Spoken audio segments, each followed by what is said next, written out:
एक मित्र ने पूछा है, दिव्य चिकित्सा को लेकर के आपने ट्वीट किया है, कृपया बताएं कि दिव्य चिकित्सा क्या है। डॉक्टरों से अगर पूछो कि कितने रोग हैं संसार में, तो कहेंगे 7,000 से ज़्यादा। केवल मैलिग्नेंसी कैंसर 200 प्रकार का है और रोज रोज नए नए रोग आइडेंटिफाई किए जा रहे हैं। ये संख्या कहाँ तक पहुँचेगी कोई नहीं जानता। एक तत्ववेता से पूछो कि रोग कितने प्रकार के होते हैं, तो कहेगा कुछ बाहर के कारणों से रोग होते हैं, जैसे कांटा गड़ गया। अब बुद्ध को भी उतना ही कष्ट होगा जितना बुद्ध को होगा, शायद बुद्ध को थोड़ा ज़्यादा ही हो क्योंकि उनकी संवेदनशीलता ज़्यादा है। कहीं चोट लग गई, अब ये बाहर का कारण है। बैक्टीरिया आ गया, मलेरिया का, टाइफाइड का, हैजा का। वायरस आ गया, चेचक का वायरस, कोल्ड, फ्लू। अब ये बाहरी कारण है। लेकिन तुमको जानकर आश्चर्य होगा कि बाहरी कारणों से जो रोग होता है वो क्षणभंगुर होता है, ज़्यादातर एक्यूट नेचर का होता है, जब तक कि बहुत ही इग्नोर ना हो जाए मामला। चाहे मलेरिया हो, टाइफाइड हो, एक्यूट होता है, थोड़े समय के लिए आता है। चाहे तुमको लेकर के विदा हो गया तब भी थोड़ा समय है, या ठीक हो गया तब भी थोड़ा समय है। ये बाहरी कारण से आए हुए रोग हैं। ये थोड़े से होते हैं, थोड़े दिनों के लिए होते हैं। लेकिन दूसरा जो कारण है वो भीतरी कारण है, इंटरनल रीजन्स। और इंटरनल रीजन से होने वाले रोगों की संख्या कहीं अधिक है और लोगों की परेशानी उनके कारण कई दिनों तक होती है, कई सालों तक होती है। तो ये जो इंटरनल रीजन्स के चलते जो रोग होते हैं, जिनको क्रॉनिक डिजीजेस कह सकते हो, पुराने रोग, असाध्य रोग, ये अधिकतर इंटरनल कारणों से होते हैं। कैंसर भी करीब करीब बाहरी कारणों से होने वाला रोग है। कैसे? ब्रिटिश माइंस में, कोल माइंस में लोग हाफ पैंट पहन करके वहाँ खदान में कोयला खोदते थे और आश्चर्य से देखा गया कि उनको घुटने के थोड़ा ऊपर कैंसर हो रहा है स्किन में। जहाँ ये हाफ पैंट टकरा रहा है, रगड़ रहा है, वहाँ पर कैंसर के क्या कारण है अभी भी विवादास्पद है। मगर एक बात सुनिश्चित है, constant irritations of cells gives rise to cancer. अब कुछ खैनी खाते हैं, अब ये खैनी बाहरी कारण है। वो खैनी क्या कर रहा है, तुम्हारे ओठ के अंदर जहाँ वो खैनी रखते हैं, तंबाकू रखते हैं, वो कांस्टेंट इरिटेशन हो रहा है उस जगह पर, उससे कैंसर हो गया। कुछ लोग सिगरेट पीते हैं, अब सिगरेट पीने से क्या हुआ, उन्होंने धुआं लिया। अब लंग के सेल्स को वो कॉन्स्टेंटली इरिटेट कर रहा है और कॉन्स्टेंटली इरिटेट करने के कारण क्या हो रहा है, कैंसर हो रहा है। कुछ लोगों को ट्यूमर हो जाता है, रमन महर्षि को ट्यूमर हो गया। अब तो वीआईपी लोगों ने कहा इसको कटवा लो। रमन महर्षि ने कहा मुझे कोई कष्ट नहीं है, ये है अपनी जगह। लोगों ने कहा कि बाबा आप जानते नहीं, आज नहीं है कल हो जाएगा। नहीं माने लोग, उन्होंने ऑपरेट कर दिया, फिर हो गया। रमन महर्षि ने कहा अब तो मुझ पर दया करो, इसको रहने दो। लोगों ने कहा नहीं नहीं, संभावना है, फिर काटा। इतना छेड़ा कि रमन महर्षि को कैंसर हो गया। तो कॉन्स्टेंटली आप सेल्स को छेड़ते हो बाहर से, नतीजा क्या होता है, कैंसर हो जाता है। वहीं भीतर भी जाकर कहीं छिड़ रहा है, किसी कारण से छिड़ रहा है, एक घाव हो गया, एक अल्सर हो गया, वो तुम छेड़ रहे हो। किसी को ट्यूमर हो गया।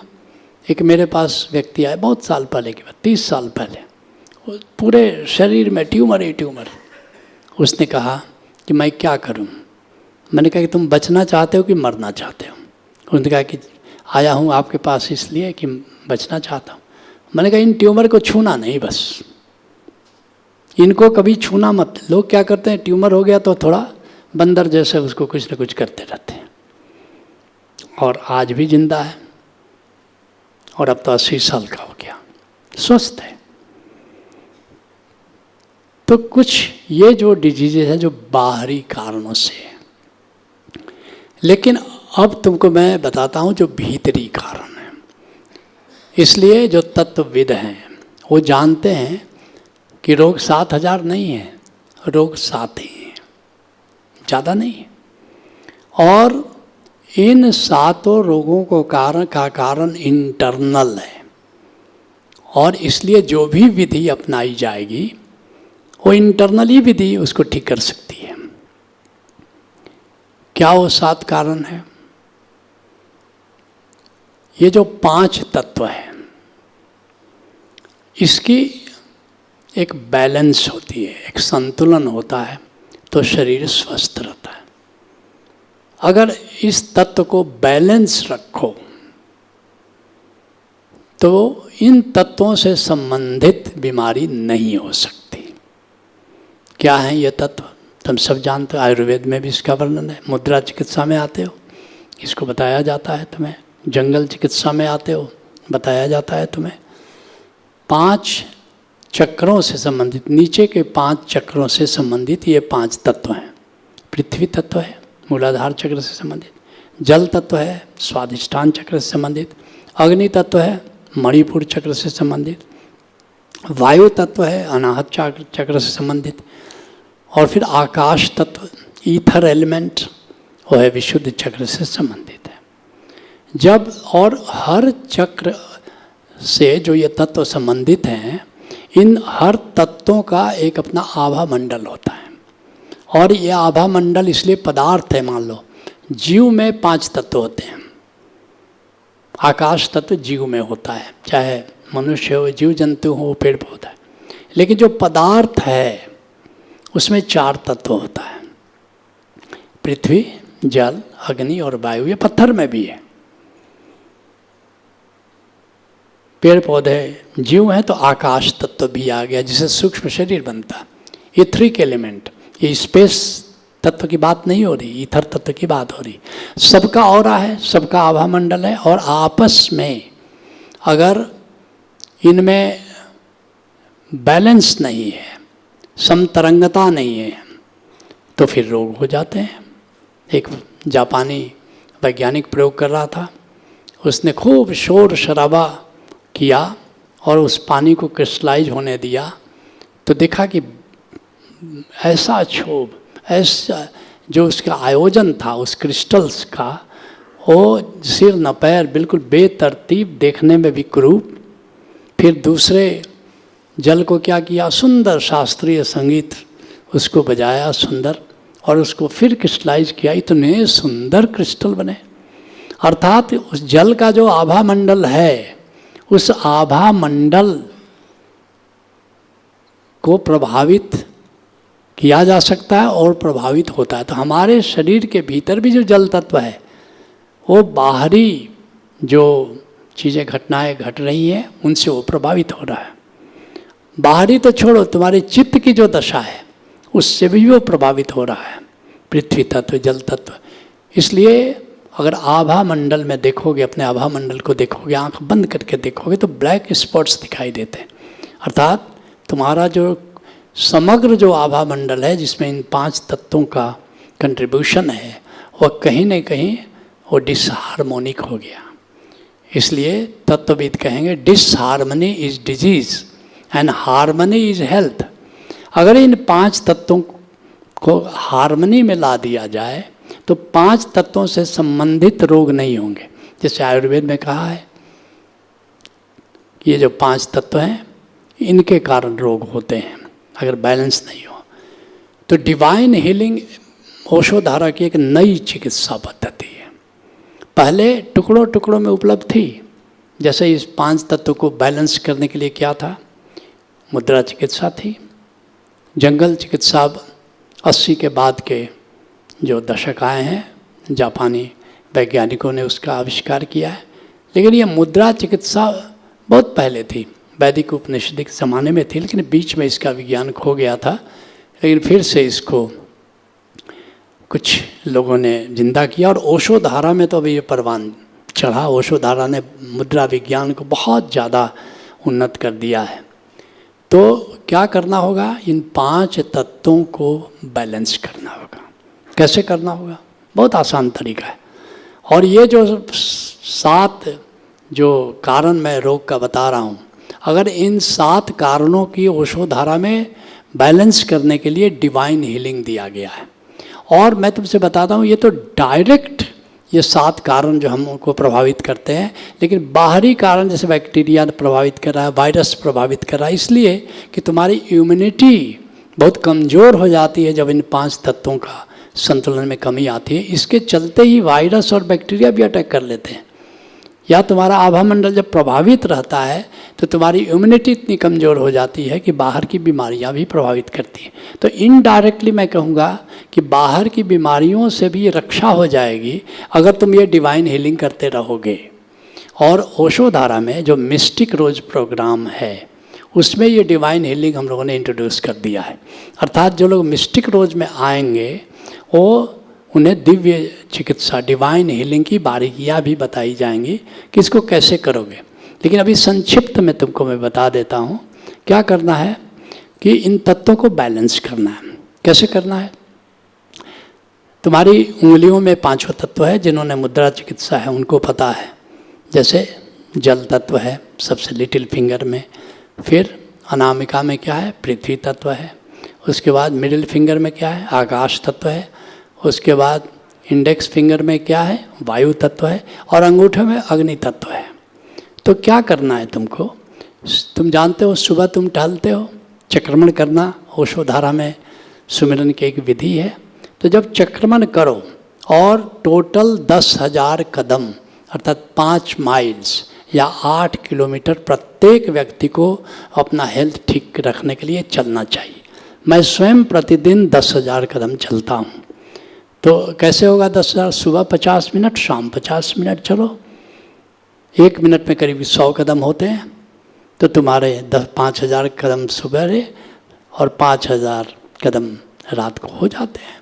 तो एक नियम बना लो और फिर क्या करो कि 10-12 मिनट इस तरह से इंद्र मुद्रा इसको कहते हैं, अंगूठा और लिटिल फिंगर को मिला दिया। इंद्र मुद्रा में 10-12 मिनट चल लिए, फिर अपना बदल दिया पृथ्वी मुद्रा। पृथ्वी मुद्रा में 10-12 मिनट चल लिए, फिर आकाश मुद्रा मिडिल फिंगर के साथ जो अंगूठे का योग है उसमें चल लिया 10-12 मिनट। फिर वायु मुद्रा जो इंडेक्स फिंगर के साथ अंगूठा लगाते हो 10-12 मिनट चल लिए। तो इस तरह से 40 से 50 मिनट तक तुम अगर चलोगे तो 5 तत्व तुम्हारे शरीर के बैलेंस हो जाएंगे। फिर यही काम शाम को करो। जो लोग चल नहीं सकते किसी तरह, मान लो नहीं चले तो कोई बात नहीं, बैठे बैठे लगा लिया, बैठे बैठे लगा लिया। लेकिन 50 मिनट सवेरे 50 मिनट शाम, ये बारी बारी से ये मुद्रा कर लेना है। तो ये 5 तत्वों से संबंधित रोग नहीं होंगे। और जिनके ऑलरेडी हैं और कुछ दवा जो बाहर से ले रहे हो उसको लेते हुए, उसको मैं सब्स्टिट्यूट नहीं दे रहा हूँ, मैं तुमको बता रहा हूँ कि ये प्रिवेंटिव मेजर हुआ। और अगर हो भी गया है रोग तो बाहर की दवाइयाँ लो जो तुम ले सकते हो, लेकिन साथ साथ अगर इसको भी करोगे तो जो रोग 6 महीने में ठीक होने वाला होगा वो 2 महीने में ठीक हो जाएगा। और जिनको रोग इनसे संबंधित नहीं हुआ है उनको तो फ्यूचर में होने का सवाल ही नहीं है। तो 5 तो ये हुआ। लेकिन इनसे भी बड़ा कारण अब मैं बता रहा हूँ जो इंटरनल डिजीज होता है। वो क्या होता है? तुम्हारे अंतर जगत में अशांति, उत्तेजना ये पैदा होती रहती है। और जब तुम अशांत हो जाते हो, स्ट्रेस में हो जाते हो, तनाव में हो जाते हो, तो इसका तुम्हारी चेतना पर प्रभाव होता है, आभा मंडल में टूट फूट होता है। और उसके कारण क्या होता है? जब उत्तेजना, स्ट्रेस है तो बहुत सारे रोग, जैसे हार्ट से संबंधित रोग, डायबिटीज़ और बहुत सारे रोग, बल्कि अधिकतर रोग जो नर्वस ब्रेकडाउन्स हैं, बहुत सारे रोग, ये तुम्हारे अंतर जगत में जो क्षोभ है, अशांति है, उससे होता है। तो क्या करना है? मैंने देखा है, बौद्ध भिक्षुओं को देखा है, एक बात मैंने समान रूप से पाई, मुझे आश्चर्य भी लगा कि जो भारत के तथाकथित सन्यासी हैं और जो बौद्ध भिक्षु हैं, उनमें एक बड़ा भेद है। भारत के जो सन्यासी हैं उनको अधिकतर मैंने क्रोधित होते के देखा है, अशांत देखा है, बड़ा जल्दी गुस्सा करते हैं। लेकिन बौद्ध भिक्षुओं को देखोगे तो बड़ा शांति पाओगे और हेल्दी पाओगे, जल्दी वो बीमार नहीं पड़ते। क्या करते हैं वो? यही करते हैं, दृष्टा का प्रयोग करते हैं अंतर जगत में, अर्थात आती जाती सांसों के साथ वे भीतर देखते हैं कि क्या भाव पैदा हो रहा है, क्या क्षोभ पैदा हो रहा है, क्या अशांति पैदा हो रही है। नतीजा क्या होता है? वो शांत रहते हैं, जाने अनजाने आत्मा के तल पर जीते हैं। और इस तरह स्ट्रेस से संबंधित, बल्कि हम वैज्ञानिक कहते हैं, डॉक्टर कहते हैं साइकोसोमैटिक डिजीजेस, साइकोसोमैटिक डिजीजेस, अर्थात कि मनोवैज्ञानिक कारणों से जो रोग होते हैं, अधिकतर रोग मन की दशा के कारण होते हैं। अगर तुम भीतर के अंतर जगत को के भावों को देखते रहो तो वे तिरोहित हो जाते हैं। एक गजब की बात है, दृष्टा होकर या साक्षी होकर, अंतर क्या है? साक्षी में निराकार के साथ तुम अंतर जगत को देखते हो, दृष्टा में सीधे अंतर जगत को देखते हो। साक्षी ज़्यादा इफेक्टिव है दृष्टा से, लेकिन केवल दृष्टा हो करके जो बौद्ध भिक्षु शांत और स्वस्थ हो सकते हैं, तुम कल्पना नहीं कर सकते कि अगर तुम साक्षी होकर के देखो तो बात कितनी दूर तक जाएगी। अर्थात आत्मा के तल पर जीना शुरू करो, मन के तल पर नहीं। इसी का नाम है साक्षी। और अधिकतर बीमारियां ये अंतर जगत के क्षोभ और अशांति और स्ट्रेस के कारण होते हैं। अब और एक कारण है, तुम अपने छंद पर आ गए, आत्मा के छंद पर आ गए, पृथ्वी तत्व के छंद पर आ गए, जल तत्व, अग्नि तत्व, वायु तत्व, आकाश तत्व। आकाश तत्व ये मन है, याद रखना। ये जो क्षोभ है ये आकाश तत्व, अंतर आकाश में जो क्षोभ हो रहा है, अंतर जगत, ये समुद्र में से लहरें उठती हैं, ये अंतर जगत में लहरें पैदा हो रही है। ये अंतर आकाश समंदर की तरह है और ये जो क्षोभ और अशांति है समंदर की लहरें की तरह हुई। लेकिन एक और बात है, ये समंदर में लहरें कहाँ से उठ रही हैं? ये बाहर की वायु चल रही है, उसके चलते उठ रही है। अर्थात अब बहिर आकाश के साथ समतरंगता कर लो, लयता कर लो बाहर के आकाश के साथ, तो अस्तित्व के छंद पर आ जाओगे। और अस्तित्व के छंद पर आ जाओ तो अस्तित्व तुम्हारी रक्षा करता है, अस्तित्व तुम्हारी देख रेख करता है, अस्तित्व तुम्हारा भरण पोषण करता है। कैसे आओगे?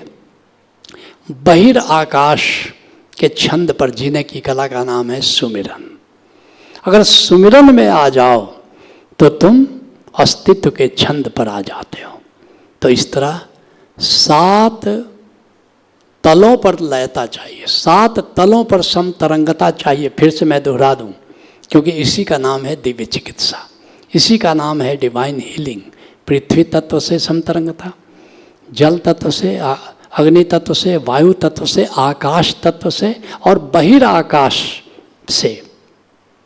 अगर इस तरह तुम समतरंगता स्थापित कर दो तो निश्चित रूप से तुम स्वस्थ रहोगे, शांत रहोगे, आनंदित रहोगे। और मिस्टिक रोज में आकर के तुम देखो, उस प्रयोग से गुजर करके, और फिर देखो कि कितने तुम स्वस्थ हो जाते हो। यही है दिव्य चिकित्सा। सत्र को ही विराम देते हैं। हरि ओम तत्सत।